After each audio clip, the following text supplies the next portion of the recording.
Hello students, क्या हाल है सबके? सब बढ़िया। नेक्स्ट वीडियो लेके आए हैं जिसमें क्वेश्चन नंबर 10 से स्टार्ट कराएंगे। आपको 9th क्वेश्चन तक कवर अप करा दिया था। थोड़ा सा स्पीड पे चलेंगे। किसी को तेज़ स्पीड लगती है तो भाई आप लोग प्लेबैक में जाके अपनी स्पीड को 0.75 कर लेना अगर आपको स्पीड तेज़ लग रही है तो। कोई एक ऑर्गेनिक कंपाउंड है C9H10O बनाता है। सॉरी, फार्मूला इसका C9H10O है। 2,4-DNP डेरिवेटिव बनाता है।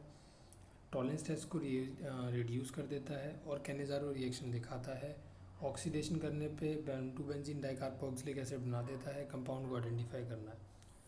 तो ये हमें दिया गया है कि कंपाउंड का नाम, कंपाउंड का मॉलिक्यूलर फार्मूला ये है और वो 2,4-DNP डेरिवेटिव बनाता है। टॉलेंस टेस्ट को भी रिड्यूस करता है। इसका मतलब कंपाउंड क्या होगा? एक एल्डिहाइड होगा। एक एल्डिहाइड ही टॉलेंस रिएजेंट को रिड्यूस कर सकता है, कीटोन नहीं करते हैं, आपको पता होगा। Again the compound undergoes Cannizzaro reaction. Compound क्या दिखाता है? कैनिजारो रिएक्शन दिखाता है और बेंजीन 1,2 डाइकार्बोक्सिलिक एसिड या 1,2 बेंजीन डाइकार्बोक्सिलिक एसिड बनाता है। इसका मतलब CHO ग्रुप जो होगा वो बेंजीन से डायरेक्टली अटैच्ड होगा, जब भी तो कार्बोक्सिलिक एसिड बनेगा।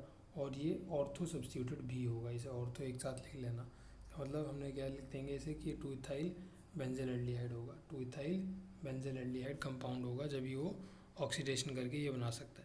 क्या क्या रिएक्शन हुई है वो यहाँ पे गिवन है। देखो ये रहा आपके पास में 2 इथाइल बेंजेल एल्डिहाइड। आपने इसका 2,4-DNP डेरिवेटिव बनाया किस तरीके से?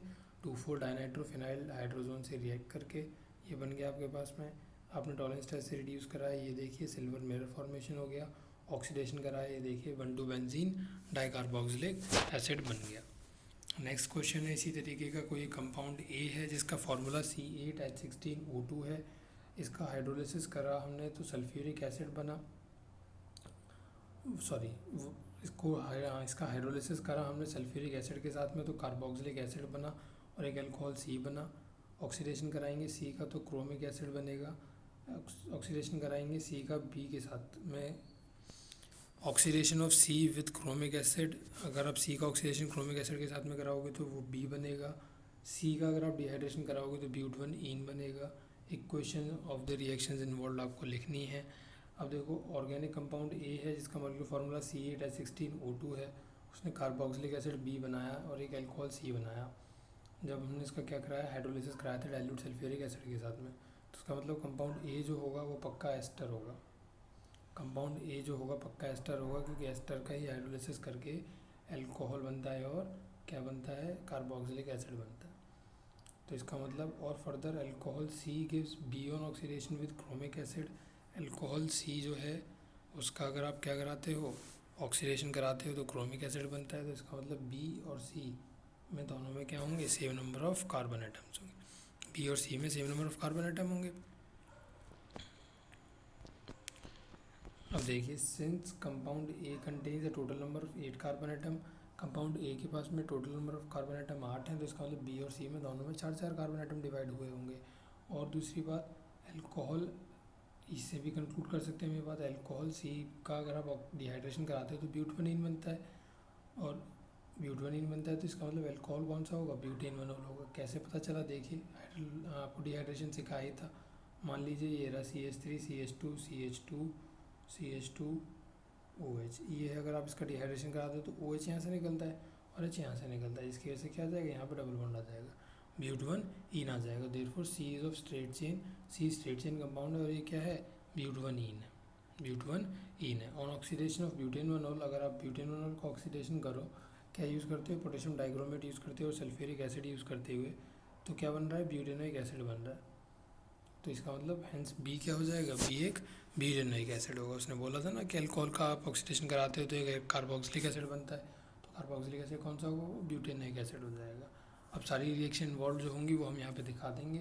भाई ये 4-4 कार्बन में जब भी तो डिवाइड हो रहा होगा, जब ये ब्यूटाइल ब्यूटेनोइट होगा यहाँ से डिवाइड हो जाएगा ये, तो ब्यूटाइल ब्यूटेनोइट वो एस्टर हो जाएगा।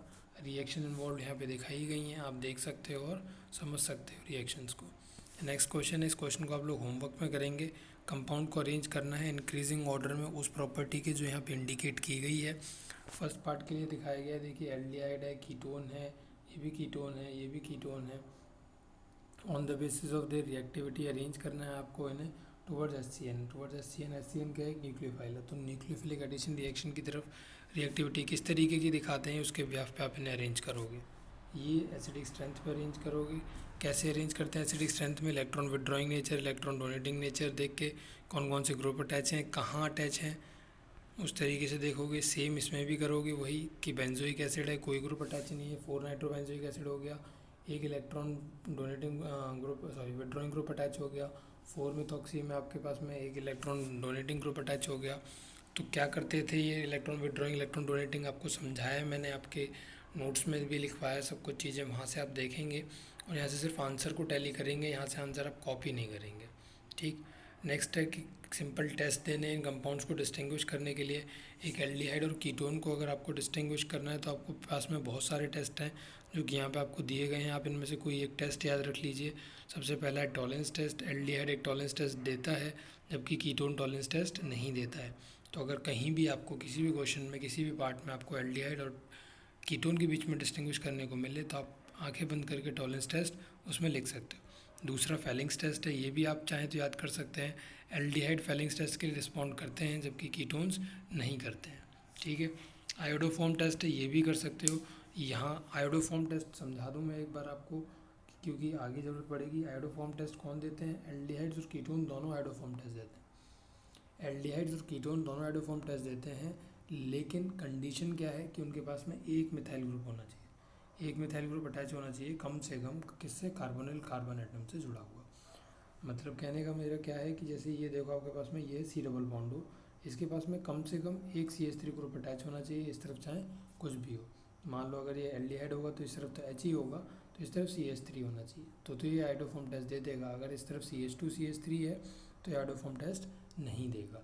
तो एल्डिहाइड और कीटोन्स, ऐसे एल्डिहाइड और कीटोन्स जिनके पास में एक मिथाइल ग्रुप अटैच है कार्बोनिल कार्बन एटम से, दोनों क्या दे देते हैं, आयोडोफॉर्म टेस्ट दे देते हैं। आयोडोफॉर्म टेस्ट में क्या होता है ये नीचे बताया गया है।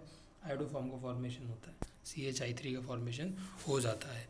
तो आप फर्स्ट पार्ट के लिए तो कोई एक टेस्ट मेमोराइज कर लीजिए। मैं आपको क्या सजेस्ट करूँगा, आप टॉलेंस टेस्ट याद करके चलिए। अगला है एसिडोफिनोन और बेंजोफिनोन। एसिडोफिनोन और बेंजोफिनोन के बीच में हम लोग किस तरह से डिस्टिंग्विश कर सकते हैं, आयोडोफॉर्म के हेल्प से। आयोडोफॉर्म टेस्ट लगा देंगे। देखो एसिडोफिनोन का ये रहा फॉर्मूला, कार्बोनिल कार्बन एटम से CH3 जुड़ा हुआ है, जबकि बेंजोफिनोन में तो CH3 का नाम और निशान भी नहीं है। तो यहाँ पे आयोडोफॉर्म बन जाएगा, येलो PPT का फॉर्मेशन हो जाएगा, यहाँ पे येलो PPT का फॉर्मेशन नहीं होगा।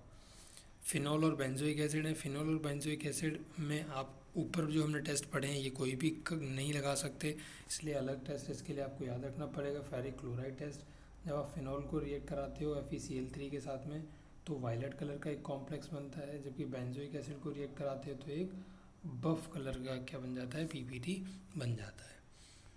उसके बाद बेंजोइक एसिड है, इथाइल बेंजोएट है। इसके लिए भी आपको डिफरेंट टेस्ट याद रखना पड़ेगा। बस ये 2 पार्ट हैं, इसके लिए आपको अलग अलग टेस्ट याद रखने पड़ेंगे। बाकी सबके लिए ऑलमोस्ट एक ही 2 टेस्ट में काम चल जाएगा। बेंजोइक एसिड को अगर आप रिएक्ट कराओगे किससे के साथ, सोडियम बाइकार्बोनेट के साथ में, तो सोडियम बेंजोएट बनेगा और कार्बन डाइऑक्साइड का इवोल्यूशन होगा। जबकि अगर आप ये काम किसके साथ में करते हो, दूसरे वाले कंपाउंड जो आपको प्रोवाइडेड है इथाइल बेंजोएट उसके साथ में करते हो, तो कोई CO2 गैस इवॉल्व नहीं होगी। पेंटेन 2 पेंटेन 3 के लिए आप आयोडोफॉर्म टेस्ट लगा दीजिए। देखिए पेंटेन 2 के पास में CH3 है, पेंटेन 3 के पास में CH3 नहीं है। इसी तरीके से टॉलेंस टेस्ट के लिए आप टॉलेंस और आयोडोफॉर्म चाहें तो वो भी लगा सकते हैं। इसमें इथेनॉल और प्रोपेनॉल में आप आयोडोफॉर्म टेस्ट लगा सकते हैं। तो इस तरीके से आप क्वेश्चंस को कवर अप करने की कोशिश करिएगा। मैं जल्द से जल्द ख़त्म कराने की कोशिश कर रहा हूँ क्वेश्चन, जिससे हम नेक्स्ट चैप्टर को स्टार्ट कर सकें। नेक्स्ट क्वेश्चन है कि बेंजीन से आप ये सारे कंपाउंड्स कैसे बनाओगे। आप कोई भी इनऑर्गेनिक और ऑर्गेनिक रिएजेंट यूज़ कर सकते हो जिसके पास में एक कार्बन एटम से ज़्यादा ना हो, having not more than 1 carbon atom. Methyl benzoate है, देखिए मिथाइल बेंजोएट बनाना है हमें, तो हम क्या करेंगे, बेंजीन को पहले ब्रोमो बेंजीन में बनाएंगे। Mg से रिएक्ट कराएंगे in the presence of dry ether, MgBr। CO2 से कराएंगे, CO2 से देखो CO2 में करा रहे हैं तो एक ही तो कार्बन एटम है, तो किसी भी कंपाउंड का आप यूज़ कर सकते हो हैविंग 1 कार्बन एटम। ये कंपाउंड बनेगा, इसका हाइड्रोलिसिस कराएंगे, COOH बनेगा, एस्टेरिफिकेशन कराएंगे तो एस्टर बन के आपके हाथ में आ जाएगा। इसी तरीके से बेंजीन से मेटानाइट्रोबेंजोइक एसिड बनाना है तो स्टेप सेम चलेंगे। यहाँ तक बेंजोइक एसिड बन गया, उसके बाद उसका नाइट्रेशन कर देंगे तो आपके पास में मेटानाइट्रोबेंजोइक एसिड बन जाएगा। नेक्स्ट वाले में पैरा बनाना है तो पैरा बनाने के लिए भी सेम स्टेप चलेंगे और आपके पास में पैरानाइट्रोबेंजोइक एसिड बन जाएगा। आपको ये आगे के स्टेप्स लिखने की ज़रूरत नहीं पड़ेगी। नहीं, रियली वेरी सॉरी, यहाँ पे बेंजोइक एसिड बना नहीं है, हम लोगों ने यहीं जाके बेंजोइक एसिड बनाया है, तो ये पूरे स्टेप्स आपको लिखने पड़ेंगे। अगर हमें लिबर्टी दे देता है कि एक से ज़्यादा कार्बन का आप रिएजेंट यूज़ कर सकते हैं, तो इतना टाइम नहीं लगता हमें बनाने में, हम जल्दी जल्दी भी बना सकते थे। नेक्स्ट देखिए, बेंजीन से हमें क्या बनाना था, फिनाइल एसिडिक एसिड बनाना था, इस तरीके से बना लेंगे। अगले वाले पार्ट में वही बेंजीन से पैरानाइट्रोबेंजिलल्डिहाइड बनाना है, तो इस तरीके से बनाएंगे। ये रिएक्शंस हैं, ये आपको मजबूरी में याद रखनी ही पड़ेंगी। नेक्स्ट क्वेश्चन में पूछा गया कि किस तरीके से आप इन कन्वर्जन्स को ख़त्म करेंगे और 2 से ज़्यादा स्टेप्स भी नहीं लगने चाहिए। आप देख रहे हो ना कि कन्वर्जन पहले तो आती थी, अब कन्वर्जन आ रही है विद कंडीशन। आपको कंडीशन लगा के दे रहा है कि इतने में कन्वर्ट करना है, ऊपर वाले में कह दिया था आपको बदलना है, लेकिन रिएजेंट भी ऐसा यूज़ करना है जो एक कार्बन एटम से ज़्यादा ना हो। तो इसीलिए मैंने आपको सजेस्ट करा था कि कन्वर्जन आगे चल के टिपिकल होती चली जाएंगी। तो जो बच्चा सारी रिएक्शंस याद नहीं रख पा रहा है चैप्टर की, रिएक्शन भूल रहे हो आप, तो कन्वर्जन बिल्कुल मत करिए, कन्वर्जन के क्वेश्चन को छोड़ दीजिए। यही मैंने आपको पहले सजेस्ट करा था और यही आगे भी सजेस्ट करता रहूँगा।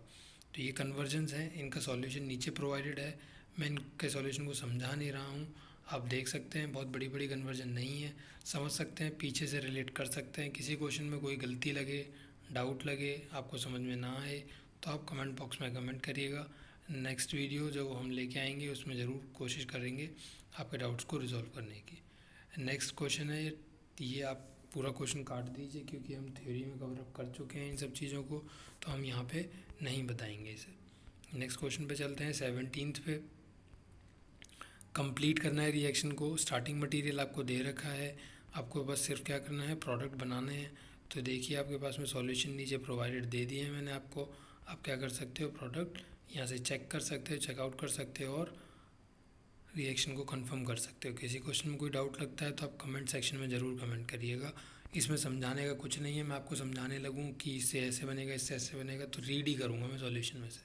तो आप सॉल्यूशन देखिए और याद करने की कोशिश करिए रिएक्शंस को। नेक्स्ट क्वेश्चन पे चलते हैं। उसके बाद में उसने पूछा है इनके लिए जो स्टेटमेंट दिए इनके लिए एक्सप्लेनेशन देना है। Cyclohexanone form cyanohydrin and good yield, लेकिन 2,2,6 ट्राईमिथाइल साइक्लोहेक्सेनोन नहीं देता है, इसका रीज़न बताइए क्या हो।